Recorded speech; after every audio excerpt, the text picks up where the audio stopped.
Hey, want to let you know it is Free Access September. Keith Perret from State Farm is an ABD member, but if you're not, you can get all of our content, no charge whatsoever for September. And you can read about a story in Keith's industry.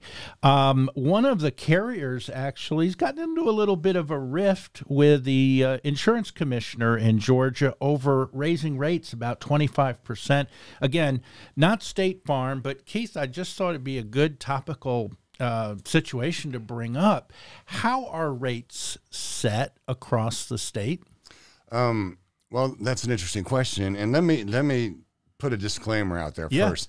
As an agent, whether you're with us or other companies, we do not set rates. Right? You're just the messenger. That's right. It's done by our corporate, by actuaries, by people a lot smarter than me that look at huge data sets to determine what they should be. So that being said, with regards to the rules for rates in the state of Georgia, let's talk about that because they vary from state to state. But in Georgia, and I pulled this right off the commissioner's website. Good. Under Georgia's dual rate filing system, the insurance commissioner only has the authority to approve or disapprove minimum limit policy filings, while all other filings can go into effect immediately under what is known as the file and use. And that is kind of an end around the commissioner. Okay. And that's what has happened in the situation that you were mentioning. But if anybody wants information on that, they can go directly to the Commissioner of Insurance website and find all that there. Makes perfect sense. And of course, these rules are going to vary if you're in South Carolina or other states. Correct. But I was also curious, a couple years ago, we got in COVID and the rates are different in terms of general now than they were back in 2020 or even a little past as kind of COVID and the pandemic developed. Mm-hmm. Yeah, so premiums have a direct correlation to claims, and most companies try to keep the ratio of the two relatively equal. Mm-hmm. Meaning that if your claims go up, well, your premiums have to go up, but if claims go down, premiums can go down with them. And during the pandemic, people weren't driving. Right. So consequently, there were less accidents. And when there's less accidents, there's less claims. And so many companies, including State Farm, were able to lower rates during that time. Now, once the pandemic was over, what happened? Right? People started driving again, and apparently they lost their minds and completely forgot how to drive because the severity and the frequency of accidents has gone through the roof. And it's causing companies to have to adjust their premiums accordingly. So when without getting into specifics, I'll use State Farm as an example, but we were able to decrease rates during 2020. And when we did that, we've subsequently had to take back rate, as these situations have changed. Mm-hmm. But, if you look closely, what you're going to see is that in many cases, it balances out. Right. The drop we had versus what's going on now. If you look at that, most people are paying very similar to what they paid in 2020, in 2022. Mm-hmm. And that, to me, is an interesting thing to look at because where else are you paying the same in 2022 as you were in 2020? Well, speaking of that, in case you hadn't noticed, we're in a bit of an inflationary time. Gas prices have gone up. I don't know of any industry that hasn't been affected, and I'm guessing the insurance industry has also been affected. Absolutely. As I mentioned, the severity and frequency of accidents has a big part in premiums. But look, consider the world around you. Are you paying more for gas? Yeah. Are you paying more at the grocery store? How's your electric bill looking? Much higher. Try to build something these days. The cost of lumber, everything has gone up, and so what you're seeing is not a company-specific thing. What you're seeing with rates is an industry-wide issue. Mm-hmm. And so think about this, right? What does it cost to fix cars these days? The cost of repairs has gone up. The cost of parts has gone up. The cost of labor has gone up. People are keeping rental cars longer because body shops can't get parts because of the supply chain issue, so that cost has gone up. And that's not even considering health care. When you have healthcare claims when people are hurt in an accident, mm-hmm. and that's going up, well, all that comes together to contribute to what we're seeing now. Of course. Does that make sense? Makes perfect sense. And additionally to that, we live in a very litigious society. And so the percentage of accident claims that involve attorneys is higher than ever. So, I mean, all you have to do is turn on your television to see that, you know, you've been in a wreck, you need a big check.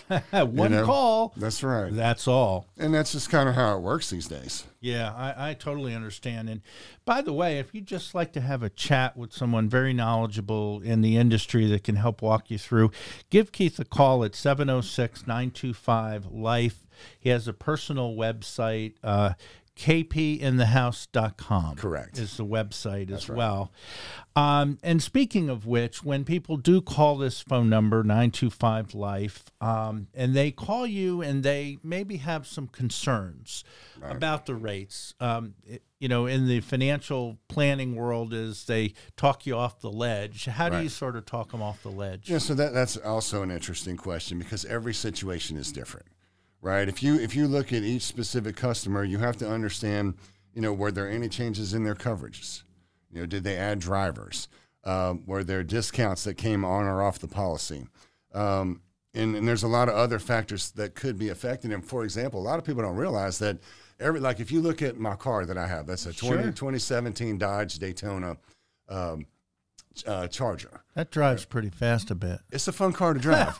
You know, but my point is that car has a specific collision rating. Okay. It's got a specific comprehensive rating, and it's got a specific liability rating. And all of those things are factored over each year based on how many times that car's been in a wreck, the severity of the wrecks, what did it cost to repair it. And they look at that for each make and model. So the car you drive might be different than the one I drive. That's my grandfather's sedan. Yeah. So, you know, so it's not, I'm not in as big a risk pool. Yeah, right? but you know what? If that sedan gets in a lot of accidents, guess what? It's going to be rated that way. So it doesn't necessarily make a difference whether or not it's a sports car or a sedan or an SUV or whatever it is. They just look at the statistics for that vehicle. So that's just another thing that goes in there. But look, we do our best to mitigate the rising rates, right? We do that by offering discounts that maybe they don't have. You know, we look for opportunities to bundle products where somebody may only have their cars with us. Well, guess what? If we have your cars and your home, you're going to get a 37% discount on your home and a 17% discount on your cars. If all you have is your cars and you add life insurance to that, 5% discount. You can take a defensive driving class, get a 10% discount for the next 3 years. So there's Drive Safe and Save, which is our, you know, it's a beacon that you put in your car. Right in your vehicle. And it tracks your driving and all that kind of stuff, and then gives you a discount based on how well you drive. So in my truck, I get a very good discount. In my car, not so much, you know, but I do get a discount regardless of that. But here's the thing, as an office, what we really try to do is stress the value of the office. You know, the fact that, you know, our promise is to treat our customers like family. And we do our best to do that. When people come in, I take the time to get up, go say hello to them, meet them. But I have a staff that is well managed, well trained, knowledgeable, friendly, and we try to have a certain atmosphere in our office specifically that sets people at ease. It makes it a nice place to come. And I, full disclosure, Keith takes care of our insurance. I like the fact that if ever I get into an emergency or whatever, I have your cell phone number. Yeah. I mean, that means a lot because it might be 4 o'clock on a Sunday afternoon, and I don't want to call a 1-800 number. That's right. You know, and I do give out my cell phone number. You know, sometimes that's a good thing. Sometimes not so much. I'll tell you, I had one lady blowing up my phone at 2 o'clock in the morning. Really? And I'm laying in bed with my wife. Funny story, but I'm thinking it's something with my kids. And so I'm like, oh my God, I better answer that. And I answered, and you know, just to be kind, she was drunk dialing and wanted to talk about her billing situation at 2 o'clock in the morning. Yeah. So I was nice to her, but I'm like, seriously, could we talk about this in the morning? So no drunk dialing, but if you do have an insurance situation, Keith is there. Hey, but look, I mean, the fact is, isn't it nice to go somewhere where you know the people there and we know you? Yes. You know, it's good to have someone to call when you have an emergency. And that's one of the things that we do cover with people too is, what do you do when you're in an accident? You know, and it's different from autos and it's different from fire, which is your home and things like that. But most people don't know what to do. And so they can pick up the phone and call me. If they can't get somebody in the office, they call my cell phone.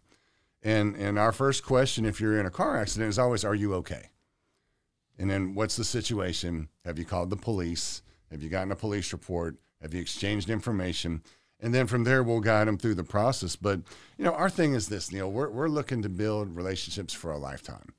I didn't get in this to just try to sell car insurance. I mean, that's a part of what we do. That's a commodity. It is. Selling homeowners is a part of what we do. But we want to sell you your auto insurance, explain it to you so you understand it. We want to make sure you understand your homeowners. We want to make sure you understand what's available to you in health insurance, short-term disability, paycheck protection type of stuff, and also life insurance.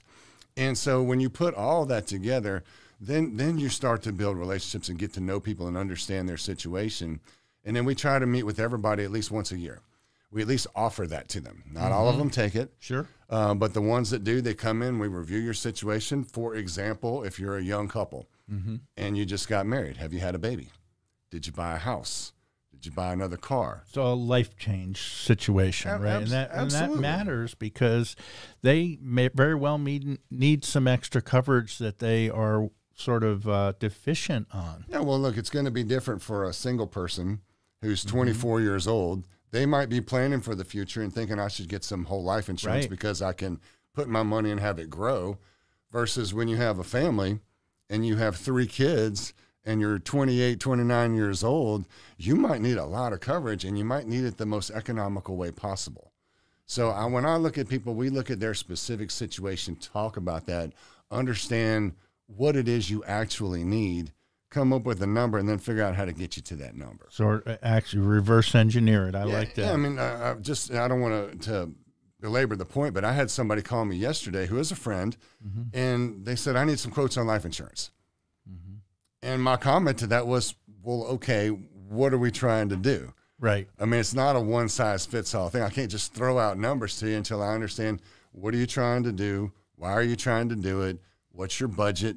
Right. And what's the number we really need? Because I asked her, I was like, well, what's how much do you need? And she just pulled the number out of the air. And my question was, how do you know that? Right. How do you know that's sufficient to do what you're trying to do? So we actually set up an appointment for her to come in. So now we can sit down and really go over it in detail and make sure she understands what she needs. Well, and Keith is like a trusted advisor. Several ways to get in touch with him. Again, kpinthehouse.com, and the phone number 706-925-LIFE. And he is a member of Augusta Business Daily, so he's on our business directory. Go to augustabusinessdaily.com to learn more, and you can actually sign up and enjoy all the content at no cost for the month of September. Yeah, and I would tell you, if you're not reading Augusta Business Daily, you should be. Oh, thank you. There's excellent information there. It's timely, it's up to date, and it's going to help you understand what's going on in the greater Augusta area and the CSRA in general. Well, thank you. I appreciate that, Keith. Sure thing.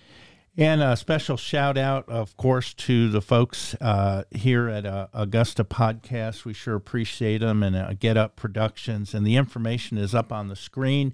If you would like to get in touch and look at doing some podcasting for your company as well.